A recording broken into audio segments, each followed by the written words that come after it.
ऊना में बाप बेटे को मारने के बाद फरार चल रहा था जो आरोपी। देखिए, पुलिस ने उसे 24 घंटे में ढूंढ निकाला। सामने आई ऐसी बातें कि जानकर चौंक जाएंगे आप।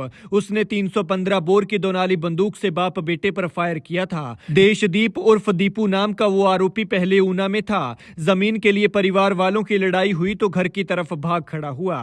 फिर घर पहुंचा तो वहां खूब झगड़ा हुआ। बताया जा रहा है कि दूसरे पक्ष की उंगली भी काट दी गई। फिर जैसे ही वो लोग गाड़ी में थाने जाने के लिए निकलने लगे तो उसने सामने से गोली मारकर उन्हें मौत के घाट उतार दिया। सड़क पर खड़ी ये दो गाड़ियां देखिए, बाप बेटा इन्हीं अलग अलग गाड़ियों में सवार थे और आरोपी ने उन्हें सामने से आकर घेरा और गोली मार दी। तस्वीरों में आप देख सकते हैं कि आरोपी सामने से आकर गाड़ियों पर फायर कर रहा है और गाड़ियां वहीं की वहीं थम गई हैं। बेटे को सीने में गोली लगी और बाप को पीठ पर। बताया जा रहा है कि आरोपी ने बाप बेटे की गाड़ी को ओवरटेक करके अपनी राइफल निकाली और फायर कर दिया। जब बेटा मौके पर गिर गया तो उसे देखकर बाप वहां से भागने लगा तो आरोपी ने उसकी भी पीठ पर वार कर दिया। बाप भी मौके पर गिर गया और दोनों की मौत हो गई। वो कांड करने के बाद से फरार चल रहा था और बचने के लिए एक बिल में छिपा बैठा था, लेकिन पुलिस भी रात भर लगी रही और आखिरकार उसे बिल से बाहर निकाल लिया गया। खैर, पूरे मामले पर क्या कहना है पुलिस का वो सुनिए। एक डबल मर्डर का केस हुआ जिसमें एक पिता और उनके पुत्र की हत्या की गई। दोनाली बंदूक जो 315 बोर की है उससे ये अंजाम दिया गया। इसमें आज हमने मुख्य जो अभियुक्त था इसमें देशदीप जायसवाल, उसको पुलिस हिरासत में ले लिया गया है। इसके अलावा कल हमने 4 अन्य एक्यूज भी अरेस्ट किए जिनके नाम है रमेश, अनुज, ओम प्रकाश और हनी। ये जमीनी विवाद था। जमीनी विवाद को लेके जैसे दोनों परिवारों में थोड़ा सा लड़ाई झगड़ा हुआ था। उसके बाद जो ये मुख्य अभियुक्त है ये उस समय ऊना में था। जब इसे सूचना मिली कि भाई ऐसे ऐसे करके लड़ाई हुई है तो ये वहां पे गया और बंदूक जो है अभी हम रिकवर करनी है उसको लेके आया और इसने हत्या करी। जो वो दोनों गाड़ियों में थे, जो पिता और पुत्र अलग अलग गाड़ी में थे। एक शायद व्हाइट एक्सयूवी थी और एक स्कॉर्पियो थी।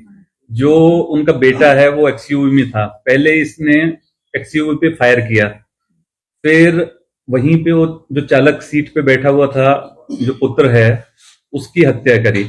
उसके बाद जो स्कॉर्पियो गाड़ी है पीछे जो थी ब्लैक कलर की उस पे फायर किया तो जो इसके जो पिता थे जो अब नहीं रहे वो गाड़ी से उतर के गए।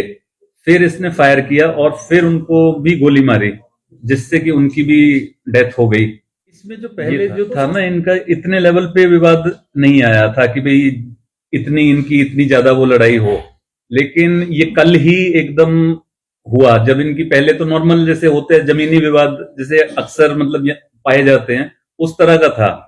तो अब जो है ये कार्रवाई जैसे जो है वेपन वगैरह की जो आप बोल रहे हैं उसको अब अमल में लाया जाएगा। प्रीवियसली ऐसी हिस्ट्री नहीं थी कि इन्होंने कोई वेपन्स के साथ कोई ऐसे किया हो। देशदीप कहाँ से गिरफ्तार किया है? ये हमने ऊना क्षेत्र से ही गिरफ्तार किया है। सर, लड़ाई से पहले ये भी सुनने में आया कि हाथ जो उंगली काटी गई है और तब ये पुलिस को इन्फॉर्मेशन दिया गया था कि हमारी लड़ाई हुई है, आप मौके पर पहुंचे। तो सर क्या उस वक्त में कोई कार्रवाई नहीं हो पाई थी? किस वक्त?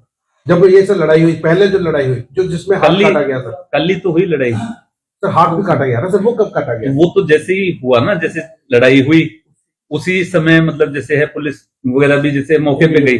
ये एक कंटिन्यूइंग टाइप ऑफेंस है, ऐसा नहीं है कि एक हो गया और उसमें बहुत लंबा टाइम। बता दें कि आरोपी देशदीप उर्फ दीपू पेशे से वकील है और उसके पिता रिटायर्ड तहसीलदार। वहीं जिन्हें मारा है उनमें पंचायत प्रधान के पति और उनका बेटा शामिल हैं। 51 साल के संजीव कुमार हैं और 26 साल का उनका बेटा रविंद्र कुमार मारे गए हैं। दोनों भदसाली गांव के रहने वाले थे। वो बाप बेटा दोनों थाने जा रहे थे क्योंकि पहले दोनों परिवारों का विवाद हुआ था और फिर जब बाप बेटा थाने जाने लगे तो दूसरे पक्ष ने बाप बेटे को गोली मार दी।